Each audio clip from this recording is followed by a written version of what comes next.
சுவாதி கொலை வழக்கில் கைது செய்யப்பட்ட ராம்குமாருக்கு எதிரான ஆதாரங்களை திரட்டும் பணியில் காவல்துறையினர் தீவிரமாக இறங்கியுள்ளனர். அவரை போலீஸ் காவலில் எடுக்கவும் நடவடிக்கைகள் தீவிரப்படுத்தப்பட்டுள்ளன.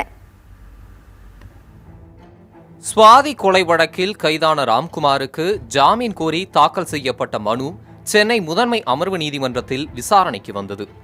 ஜாமீன் மனுவுக்கு எதிராக வாதிட்ட அரசு வழக்கறிஞர் ராம்குமாருக்கு தெரியாமலேயே ஜாமீன் மனு தாக்கல் செய்யப்பட்டுள்ளதாக கூறினார். ராம்குமாரிடம் வக்காலத்து வாங்காமலேயே தாக்கல் செய்யப்பட்டுள்ள ஜாமீன் மனுவை தள்ளுபடி செய்ய வேண்டும் எனவும் அரசு தரப்பில் வாதிடப்பட்டது. எனினும் குற்ற வழக்குகளில் வக்காலத்து வாங்க வேண்டிய அவசியம் இல்லை என்பது ராம்குமார் தரப்பு வழக்கறிஞரான கிருஷ்ணமூர்த்தியின் வாதம். காவல்துறை உறவினரை தவிர யாருமே அனுமதிக்காத பட்சத்திலே ஒரு மனு தாக்கல் படுகிறது. குற்றவாளியத்திலோ குற்றவாளி உறவினரோ அனுமதி வாங்கி தான் பெயில் போட வேண்டும், அதான் முறை. அவர் அதனாலே அவரிடத்தில் ஒரு வக்காலத்து, இவர் தான் கிருஷ்ணமூர்த்தி வக்கீல் வக்காலத்து போட வேண்டும், அப்படி உறவினர் அஃபிடவிட் போட வேண்டும். நாங்கள் தான் நியமித்திருக்கிறோம். தேவையே இல்லை, இதெல்லாம் தேவையில்லாத விஷயம். ஏன்னா ஒரு நாளைக்கு ஆயிரக்கணக்கான பிணை மனுகள் தமிழ்நாடு முழுவதும் தாக்கல் செய்யப்பட்டு கொண்டிருக்கிறது. ஆங்கிலேயர் காலத்திலிருந்து இதுதான். சிவில் வழக்குகளில் வக்காலத்து தாக்கல் செய்ய வேண்டும், குற்ற வழக்குகளில் மெமோ ஆஃப் அப்பியரன்ஸ் தான் தாக்கல் செய்ய வேண்டும். நாங்கள் I do hereby enter my appearance on behalf of the accused as I am duly instructed to do so என்று போட்டால் போதும். ஏன்னா அக்யூஸ்ட் என்பவர் டியூரஸில் இருக்கார், அவர் காவலில் இருக்கிறார்.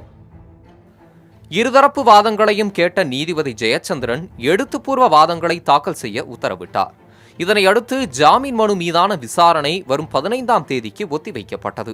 இதனிடையே சுவாதி கொலை வழக்கை விரைந்து முடிக்க திட்டமிட்டுள்ள காவல்துறை ராம்குமாருக்கு எதிரான ஆதாரங்களை திரட்டுவதில் முனைப்பு காட்டி வருகிறது. பல்வேறு ஆதாரங்களை சேகரித்து வரும் நுங்கம்பாக்கம் காவல்துறையினர் ராம்குமாரின் பெற்றோரை சென்னை அழைத்து வந்து விசாரிக்கவும் திட்டமிட்டுள்ளதாக தெரிகிறது. வரும் 18ஆம் தேதியுடன் ராம்குமாரின் நீதிமன்ற காவல் நிறைவடையும் நிலையில் வரும் வாரமே காவல்துறையினர் ராம்குமாரை காவலில் எடுத்து விசாரிக்க மனு தாக்கல் செய்ய வாய்ப்புள்ளதாக கூறப்படுகிறது. சுவாதி கொலை வழக்கில் கைது செய்யப்பட்டு சிறையில் அடைக்கப்பட்டுள்ள ராம்குமாருக்கு எதிரான ஆதாரங்களை திரட்ட காவல்துறையினர் தீவிரம் காட்டி வருகிறார்கள். அதற்கான கூடுதல் கால அவகாசம் தேவைப்படும் காரணத்தினால்தான் அவரை காவலில் எடுத்து விசாரிப்பதற்கான மனு தாக்கலை அடுத்த வாரம் செய்ய இருப்பதாக காவல்துறை தரப்பில் தெரிவிக்கப்பட்டிருக்கிறது. புதிய தலைமுறைக்காக ஒளிப்பதிவாளர் சிவகுமாருடன் சுப்பிரமணியன்.